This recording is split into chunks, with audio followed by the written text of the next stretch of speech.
Bom dia, meus amados e queridos irmãos, que a graça e a paz de nosso Senhor e Salvador Jesus Cristo estejam com a igreja nesse dia, nesse domingo.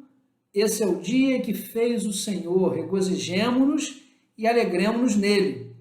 Mais uma vez nós estamos aqui para estudar a palavra de Deus e eu saúdo aos irmãos. Eu quero agradecer mais uma vez ao Senhor Jesus a oportunidade de ter a vida, de poder estar aqui compartilhando com os irmãos mais uma porção da sua palavra.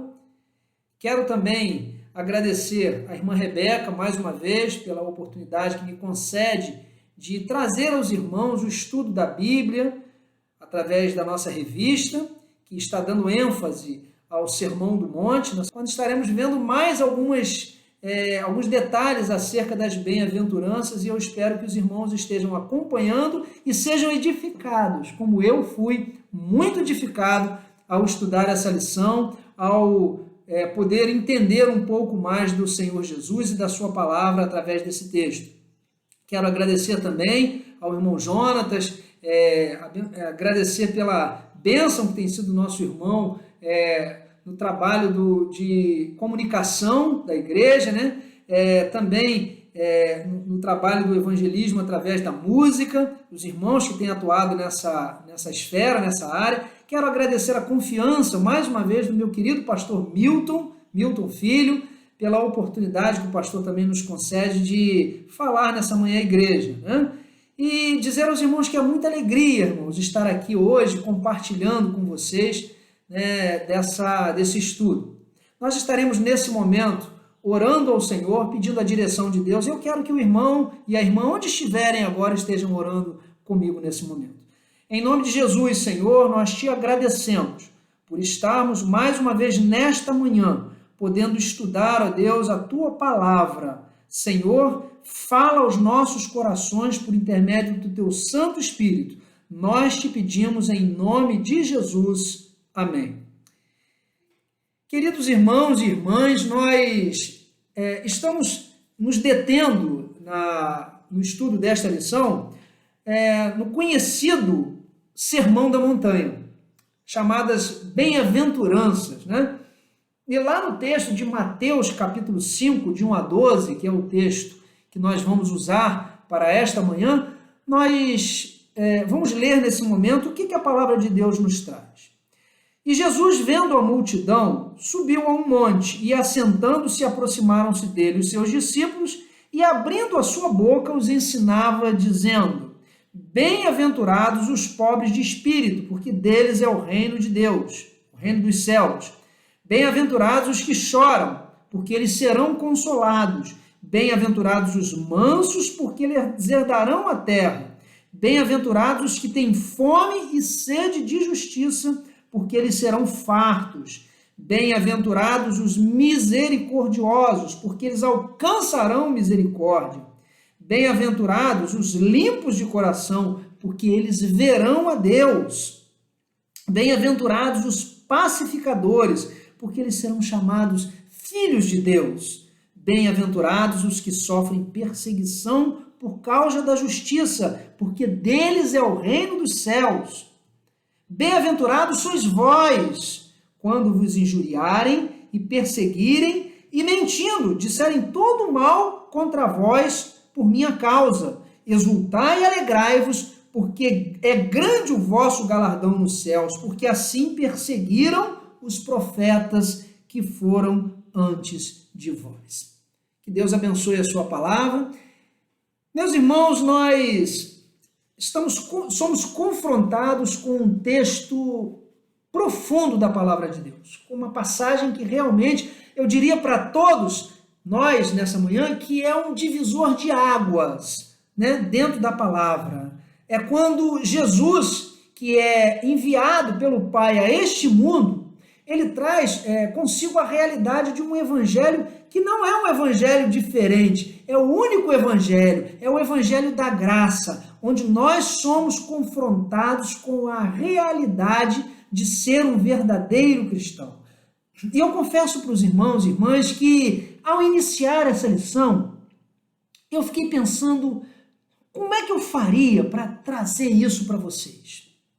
Eu fiquei pensando, meus irmãos, em mim mesmo, nos meus próprios limites. Eu fiquei muito incomodado, eu confesso que eu fiquei muito mexido, porque não é possível a gente ler esse texto e a gente não tentar entender, meu Deus, como eu estou diante desta situação. Ao ler um texto dessa natureza, nós somos confrontados como igreja, como pessoas que nós somos, na nossa pequenez, na nossa insignificância, irmãos, na nossa miséria espiritual. Nós somos confrontados também com a graça do Evangelho de Cristo, que nos apresenta um Evangelho que é, na realidade, uma contracultura. Nós podemos entender e ver o Evangelho como uma contracultura. E por que uma contracultura? Porque o Evangelho de Jesus, ele nos coloca de frente aos valores desse mundo. Aquilo que o mundo considera como bom, como bonito, como valoroso, né, como extremo, né, nós entendemos como uma contracultura. Nós vemos que esses valores não são os reais valores que Deus deseja para nós, que nós temos na realidade que buscar. E nós entendemos assim que nós devemos perseguir esses valores. Eles representam para nós, as bem-aventuranças representam para nós uma necessidade de mudança, de transformação real de vida. O Evangelho é uma contracultura porque vai em choque aos valores do mundo. E falar do Sermão do Monte é realmente, como eu falei para os irmãos, muito difícil, porque confronta o homem com ele mesmo, com a sua própria natureza de ser. Enquanto o mundo valoriza beleza, conhecimentos, bens, riquezas, e o que a pessoa pode oferecer de bom, de útil, de prazer, fama, é isso que o mundo valoriza, geralmente, né? Deus valoriza o amor, o Evangelho valoriza o amor, a bondade, a humildade, a compaixão, a dependência de Deus, o reconhecimento dos limites humanos em relação a Deus. E o Evangelho nos traz, o Evangelho da graça de Jesus, nos traz os valores de Deus. O Sermão da Montanha nos apresenta os valores do Evangelho, os valores de Jesus, para que nós possamos viver em novidade de vida. E caminhando, irmãos, eu havia escrito algumas coisas, né? A gente esboça nessa lição aqui, dentro daquilo que a gente entendeu. Nós temos algumas características das bem-aventuranças que eu queria explorar com os irmãos. O cumprimento das bem-aventuranças requer de nós, primeiramente, um milagre sobrenatural. Eu estava ouvindo alguns comentários, alguns comentaristas, né, que são muito úteis, dentre os quais um deles o pastor Luiz Saião, da Igreja Batista Nações Unidas em São Paulo, e o pastor Saião exatamente utiliza essa frase: o cumprimento das bem-aventuranças requer em nós um milagre sobrenatural. Por quê? Porque só é capaz de, ao se confrontar com os valores que Jesus nos apresenta, né? Só é capaz de modificar a sua vida aquele que entende a necessidade de, diante dessa realidade, se humilhar e se colocar diante da face do Senhor para buscar essa novidade de vida. E dentro dessas características eu percebi que elas não são um caminho de salvação, porque a salvação não é pelo cumprimento em si das bem-aventuranças, mas até porque elas não se cumprem na letra fiel da lei, né? Elas são valores que nós precisamos entender, mas nem sempre nós vamos conseguir cumprir todos esses valores. Por isso não é algo a ferro e fogo, é algo que nós temos que procurar mudar na nossa vida todos os dias. E essas bem-aventuranças, elas não representam, elas não são um caminho de salvação, porque a salvação é pela graça, mas elas nos levam ao aperfeiçoamento para a salvação em Cristo. As bem-aventuranças, elas representam fraqueza, lacuna de querer descobrir o que Deus é e quem nós somos. Isso as bem-aventuranças nos mostram, né? São características delas, né? Também elas são interligadas e todos os seus resultados finais, eles envolvem um desfrutar pleno da pessoa de Deus na eternidade. Elas são produzidas pelo Espírito Santo nas nossas vidas.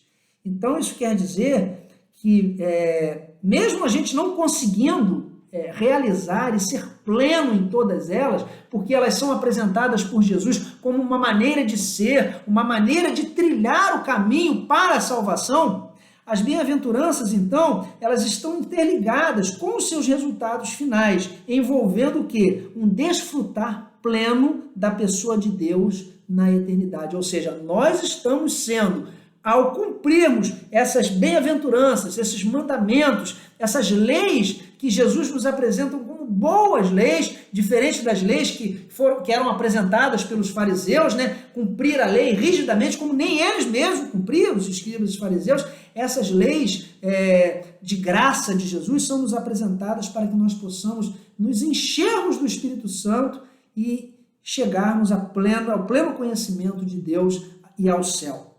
E também, irmãos, elas não se cumprem, como havia dito, na letra fria da lei. O contexto das bem-aventuranças, ele está exposto porque Jesus chama os seus discípulos no seu ministério. A gente vê no texto, né, que Jesus, nós vemos o período de João Batista, né, o nascimento de Jesus, a vida de Jesus. Mateus, ele vai narrando alguns fatos e chegamos até o ministério de João Batista, né, o batismo de Jesus, e aí então vem a tentação e depois vem o Sermão da Montanha, dá-se um salto, mas esse salto, obviamente, um tempo para isso, mas a gente percebe que esse salto vem ali dentro da disputa, escribas e fariseus, a gente vê ali claramente essa percepção de Jesus iniciando o seu ministério e mostrando aos seus discípulos que não basta ser um religioso, ser um seguidor frio da lei, mas a mudança tem que estar no coração. Não adianta demonstrar ser, é preciso reconhecer que se precisa ser. Então, não adianta você, por uma demonstração fria, você tentar mostrar, né, pela face externa de que você é. Não, a transformação vem pelo coração. A mudança interna expõe naturalmente aquilo que, como crentes, nós devemos ser. E os fariseus e escribas, eles faziam coisas contrárias às quais falavam. Jesus chegou a chamá-los de sepulcros caiados, né? Por fora está pintadinho, bonitinho, mas por dentro está podre, cheio de sujeira, cheio de hipocrisia. As bem-aventuranças, irmãos, são características delas, elas demonstram uma fragilidade humana e elas requerem a mudança de rumo, o desejo que tem que ser um desejo sincero de mudar. Então, só trilhando a jornada da fé, só trilhando o caminho da santificação, só trilhando realmente uma jornada de amor e perdão, nós poderemos, como servos de Deus, alcançarmos as bem-aventuranças colocadas por Jesus para nós em Mateus capítulo 5, versículos de 1 a 12. E nós vemos aqui pela nossa lição, acompanhando um pouco do que a nossa revista diz, né, que muitas gerações de expositores bíblicos têm aclamado as bem-aventuranças como sendo algo revolucionário. As afirmações de Jesus não são opostas à maneira como o mundo pensa. A gente pode achar, eu falei no início que o evangelho é uma contracultura, mas Jesus, ele se coloca, ele mostra os valores do evangelho, né? O mundo acha que a verdadeira felicidade vem de quê? De popularidade, riqueza, sucesso, beleza, como eu havia falado, mas Jesus vira tudo de cabeça para baixo.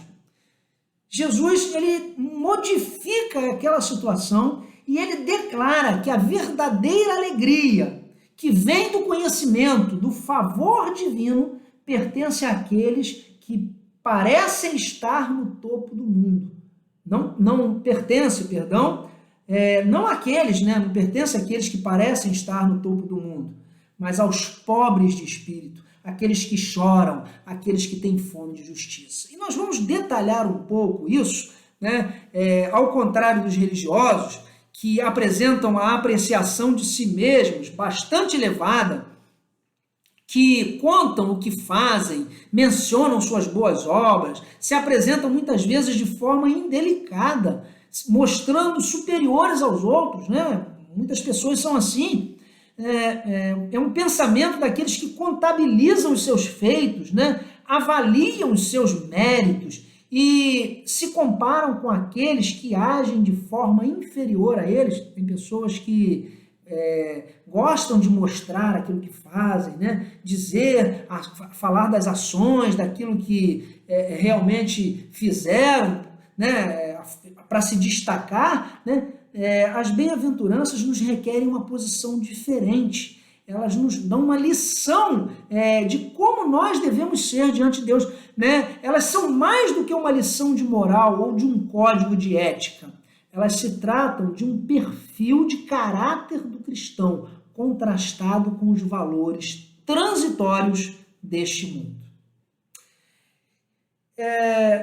Nós temos aqui alguns condicionantes, né, que a lição nos coloca, né? Ela vai pautando as bem-aventuranças e, como alvo de todo crente, nós temos que buscá-la todos os dias. Elas têm que ser o nosso alvo, buscar a perfeição. Jesus, ele nos ensina esse caminho. Mas como eu falei para os irmãos no início, não quer dizer que a gente vá alcançar tudo isso. É aí que está o significado da graça. Nós devemos buscar ser, mas não quer dizer que nós vamos ser. E também não quer dizer que por isso a gente tem que desistir e jogar tudo fora, né? Não é isso que eu estou dizendo. Eu estou dizendo que o alcance de cada uma dessas bem-aventuranças provém pela graça do Senhor, vem do nosso desejo de alcançar esse perfil de caráter que o Evangelho nos requer. E quem recebe a salvação caminha por uma ética, por uma jornada ligada ao reino de Jesus. As pessoas que não possuem justiça própria, que sentem a sua insuficiência, que choram pelos seus pecados, que percebem que a sua vida possui lacunas, que têm sede de Deus, essas que são contempladas pelo padrão de Jesus, pelo padrão do Evangelho, dessa contracultura cristã, que nos faz ter a necessidade de sermos pessoas fracas diante do mundo, porque o mundo vai nos olhar como fracos, porque ele não tem esses valores, mas na realidade nós estamos sendo fortes, como o apóstolo Paulo mesmo afirma, né? Ao aplicarmos isso. O mundo não aplica esses valores do Evangelho, mas na realidade ele não aplica, mas ele valoriza isso. Porque quando nós muitas vezes somos levados a fazer algo que desaprovado pelo mundo, muitas vezes, as pessoas do mundo sabem e dizem, olha, isso é errado, isso não é bom. Elas sabem ver que não há valor, não há mérito em algumas coisas que nós fazemos de errado, que as pessoas fazem de errado, né? Mas o mundo não quer isso ao mesmo tempo. Ele não quer uma mudança, uma transformação de vida. E, na verdade, há uma ausência de princípios no mundo que só são saciados por Deus, né, e pela sua palavra. Essa regra que a gente está colocando aqui, essa regra de ouro, vamos dizer, ela foi quebrada no Jardim do Éden. E Jesus, como Filho de Deus, como Cordeiro de Deus, ele traz essa reconciliação, essa necessidade, mediante a aceitação do perdão de Deus. Todo aquele que ama a Deus cumpre a sua lei, obedece e procura fazer isso com o seu próximo. E aí a gente vê, né, quando a palavra de Deus nos coloca frente à realidade de que nós temos que cumprir exatamente as bem-aventuranças, né, e entendermos que Jesus resume os mandamentos, né, em 2 apenas. amarás o Senhor teu Deus de todo o teu coração, de toda a tua alma, de todo o teu entendimento e com todas as tuas forças e ao próximo como a ti mesmo. Então, na realidade, as bem-aventuranças, 4 delas, elas vêm de Deus para nós e 4 vão da nossa própria condição para Deus. E é isso que nós vamos estudar um pouco agora, né? Quando a gente vê isso na lição, né? Nós temos as 4 primeiras bem-aventuranças, né? Nós vamos lê-las aqui agora, né?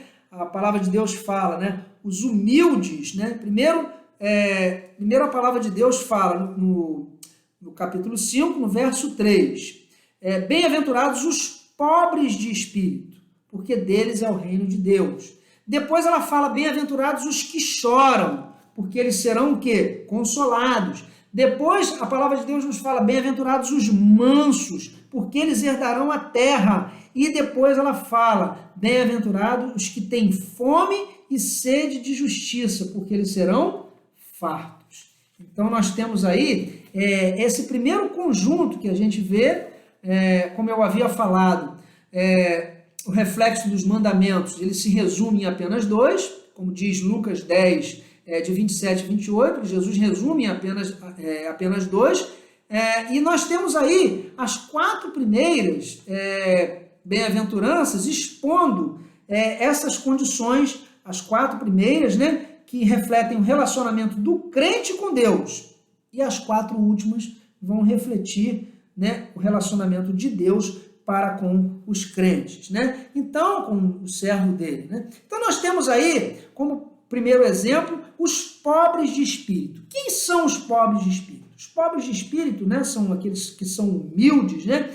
São os que reconhecem que não têm mérito algum diante de Deus. Eles choram a dor do outro, o pecado do outro. Eles não desejam mal ou se alegram com a miséria do outro. Irmãos, quantos de nós, muitas vezes, somos pegos de surpresa quando a gente vê, por exemplo, o exemplo de uma pessoa que é encarcerada, que é presa, e a gente fala assim, aquele sujeito deveria morrer, aquilo não é digno de vida, aquilo não presta para viver. Nós não estamos sendo pobres de espírito. Quantas vezes, irmãos, eu já me vi nessa circunstância, de achar que uma pessoa não tem mérito, não pode viver. Quem sou eu para dizer quando uma pessoa deve ou não viver? Eu tenho que chorar a dor do outro, mas não é chorar, se lamentar da boca para fora, é chorar, é sentir no coração a miséria do ser humano. Aí nós somos colocados nesse confronto, né? Os pobres de espírito são esses, né? Aqueles que sentem a dor do outro, que são humildes, que se veem sem méritos diante de Deus nessa realidade, né? Os que choram são aqueles que têm um arrependimento em seu estado de pecado, de pobreza espiritual, de queda. São aqueles que são contritos, são aqueles que reconhecem que nada têm para oferecer a Deus. Como a gente pode explicar o sentido do choro nessa bem-aventurança? Um choro de arrependimento, um choro de pedir que Deus possa estar confortando o coração que não tem mérito diante dele. Eu me lembro de uma cena de um dos filmes daquela série de Indiana Jones, uma série bem antiga, os irmãos lembram, acho que com Harrison Ford, né? Quando, eu não sei se foi no filme, em um deles, um daqueles 2 filmes, né? Que na realidade são 4, né? Mas um dos quais, não sei se foi A Última Cruzada, não estou me lembrando agora, mas tem uma cena em que tem um cálice que ele ultrapassa, né? E ele vai em direção a pegar o cálice, e ali tem um monte de cálices bonitos, né? E ele vai, algumas pessoas escolhem lá um cálice bonito, são levadas a escolher o cálice e morrem, né? E ele olha um cálice, sobra-nos um cálice simples, pequeno, me parece que de madeira, né? E ele, para chegar àquele cálice, né? Para chegar naquela cena é interessante, porque ele começa a falar, o homem penitente passará. Somente o homem, e aquele homem não tinha fé. O Harrison Ford, vivendo em Indiana Jones, ele era ateu, ele não tinha fé. O homem penitente passará. O homem penitente é humilde diante de Deus. E ele precisou fazer um exame um autoexame de si, para chegar até aquela consciência de que ele precisava ser quebrantado por Deus. Ele precisava chorar diante de Deus para reconhecer a fragilidade que ele tinha como pessoa. E é mais ou menos isso. Essa cena me traz muita reflexão quando eu vejo, né, o que é chorar. Uma outra reflexão que nós temos que ter, né, enquanto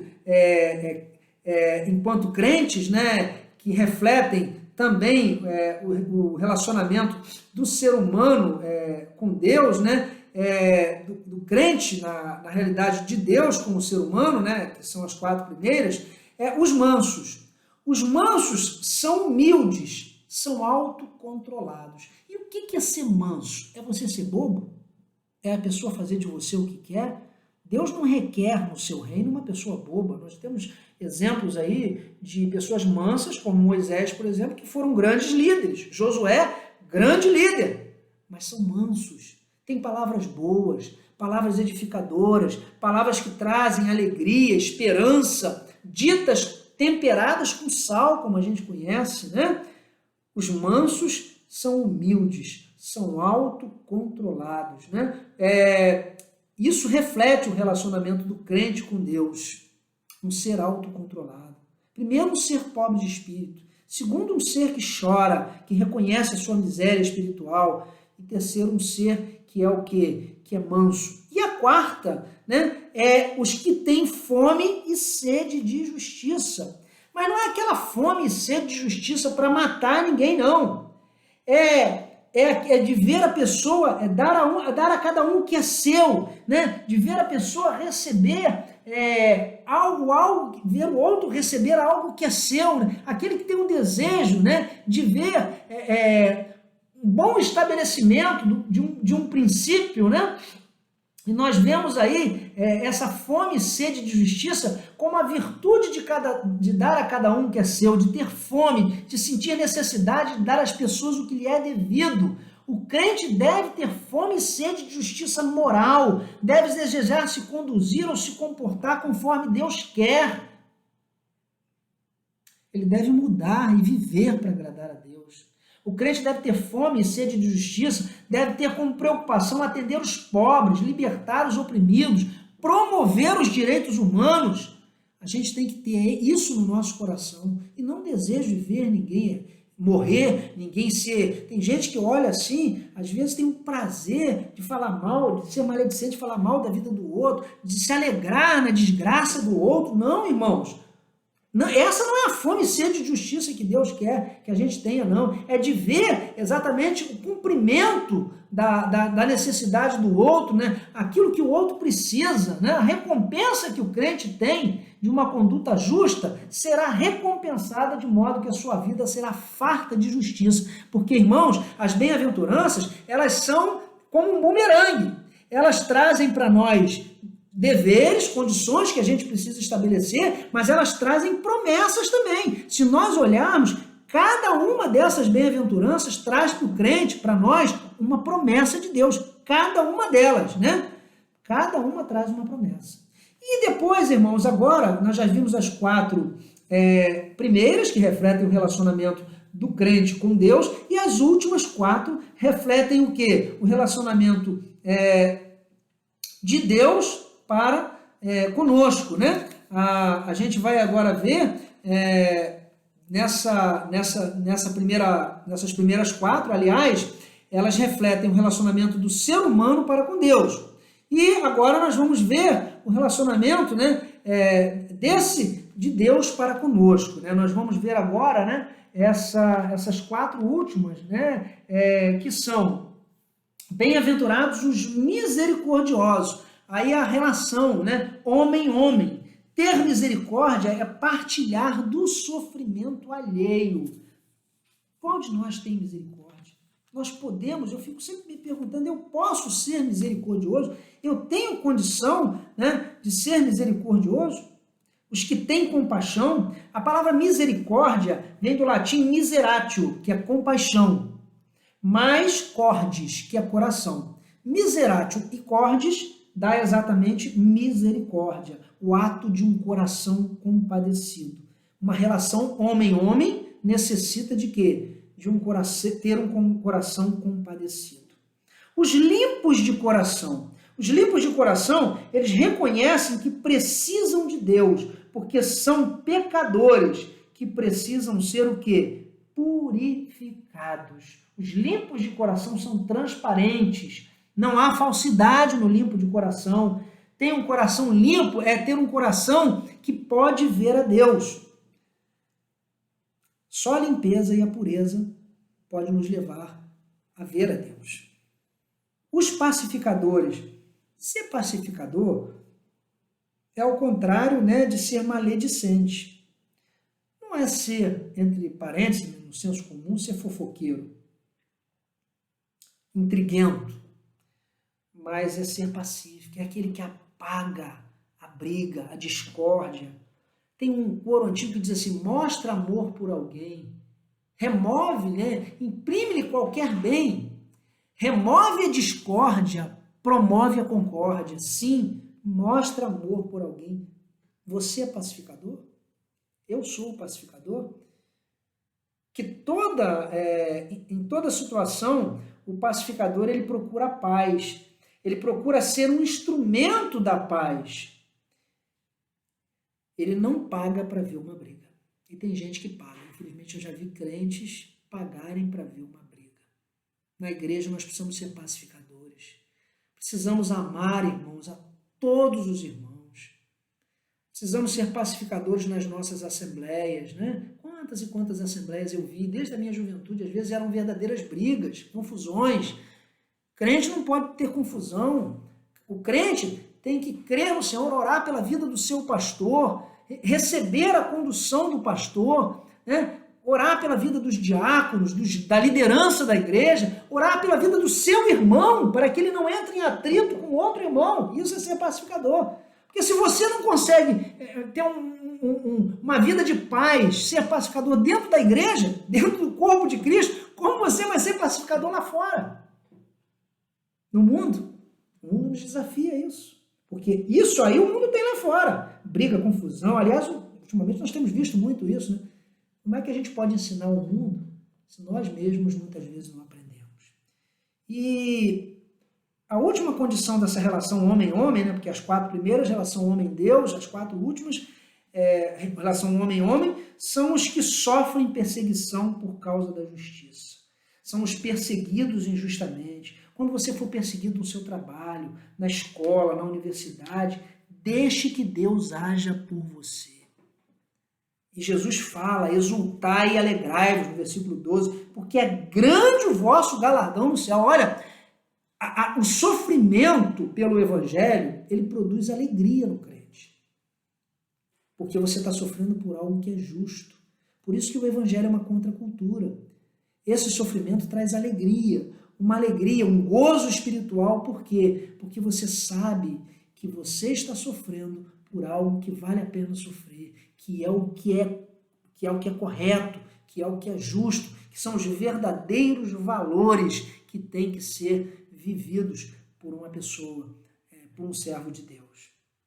Então, nós temos aí 4 bem-aventuranças na relação homem-Deus, que são os pobres de espírito, os que choram, os mansos e os que têm fome e sede de justiça, e na relação ser humano, homem-homem, né? Que são os misericordiosos, os limpos de coração, os pacificadores e os que sofrem perseguição por causa da justiça. Irmãos, realmente, essa lição ela nos coloca num confronto muito grande de nós para conosco mesmo. Eu não sei se você nessa manhã pode perceber isso, eu fui muito confrontado enquanto estava pensando nessa lição, estudando ela, porque eu vejo, irmãos e irmãs, quanto eu preciso mudar. Eu fiquei pensando assim, meu Deus, se eu dependesse dessas bem-aventuranças para ser salvo, eu estaria perdido.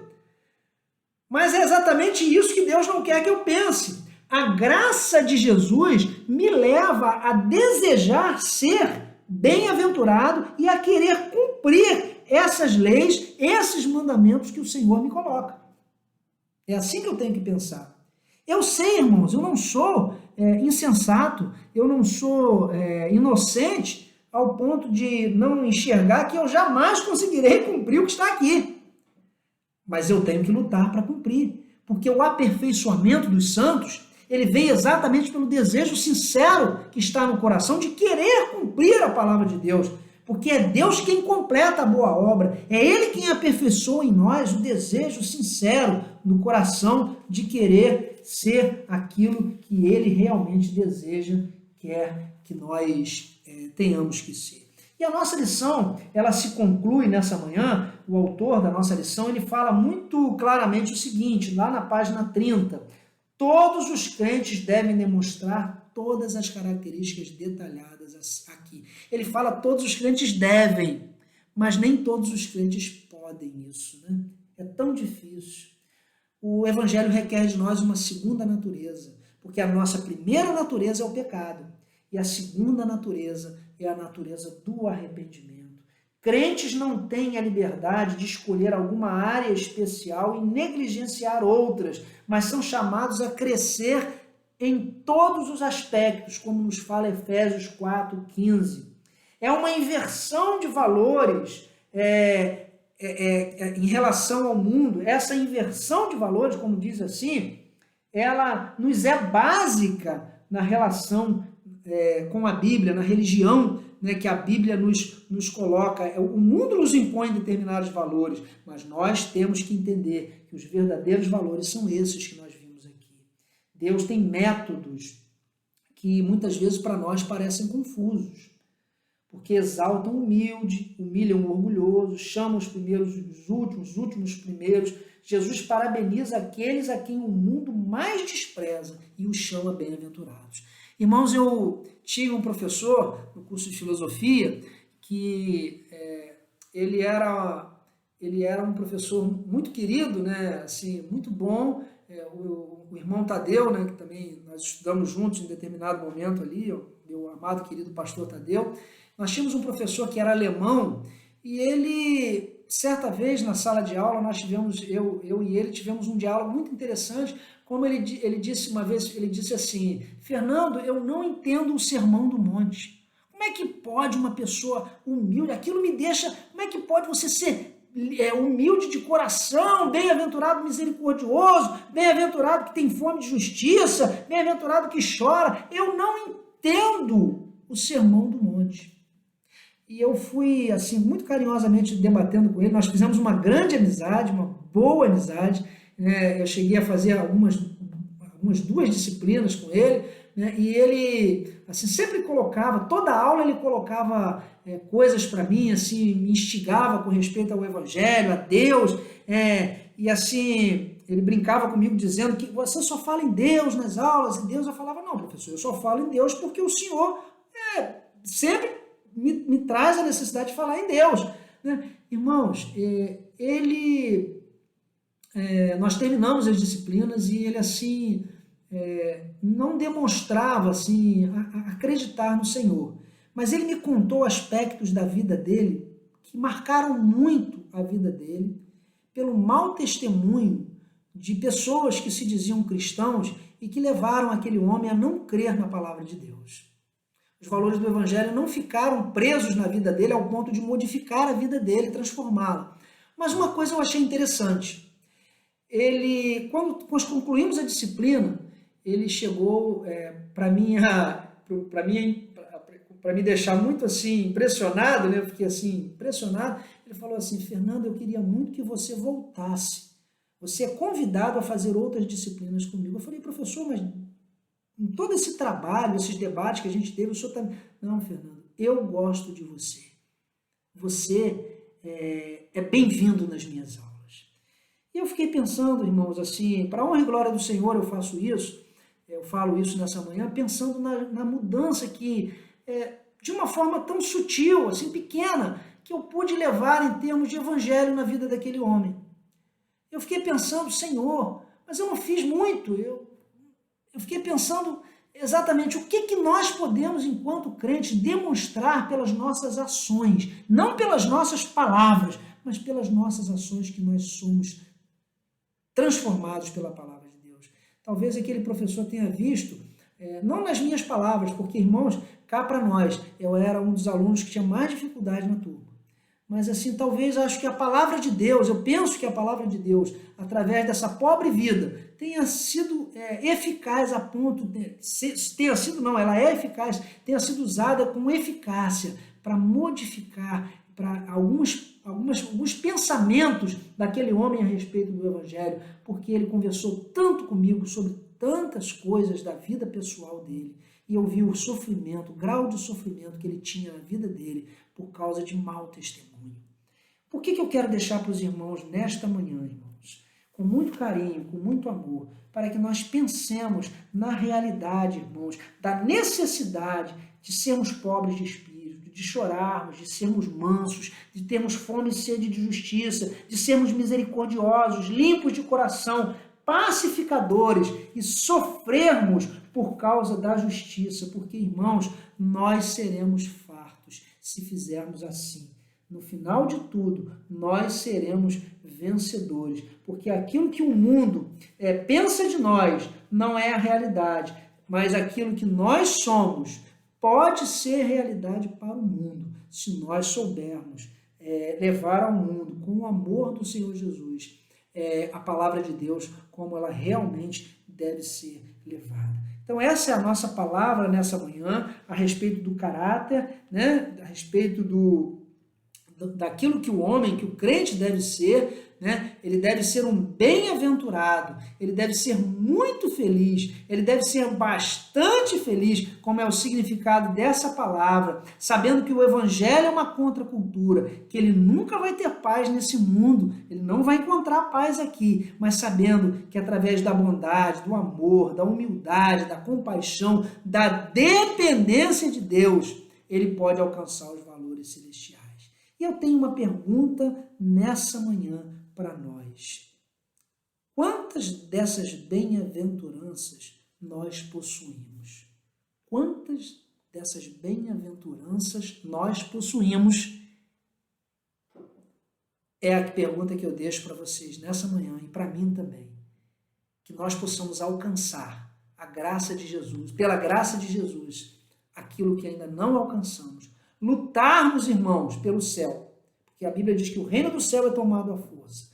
Lutarmos para vencermos a nós mesmos, sendo crentes fiéis, obedientes, servos de Deus, convictos de que a verdade de Deus se manifesta nas beatitudes, se manifesta nas bem-aventuranças, se manifesta de uma novidade de vida que precisa ser contínua, precisa ser trabalhada, lutada, né? Conquistada todos os dias para a honra e glória do Senhor. Que Deus abençoe a nossa igreja, que Deus abençoe os nossos irmãos, o nosso amado pastor Milton, toda a nossa equipe, e que nós juntos possamos continuar firmes, trabalhando e servindo ao Senhor Jesus. Vamos orar. Muito obrigado, Senhor, por essa manhã, pelo estudo da Tua palavra. Faz-nos, ó Deus, a cada dia, servos melhores, servos úteis ao Seu Evangelho, servos transformados pela Tua palavra. Senhor, nos ajuda a mudar naquilo que estamos tentando e não temos conseguido, e nos ajuda a permanecer firmes aonde temos alcançado. Nós te pedimos e te agradecemos no nome santo, generoso e precioso de Jesus Cristo, nosso Senhor e Salvador, com perdão dos nossos pecados, hoje e sempre. Amém. Que Deus nos abençoe. Um bom domingo, irmãos. Um bom restante de semana para todos os irmãos, cumprindo aquilo que a palavra de Deus nos exorta nessa manhã. Que Deus nos abençoe. Amém.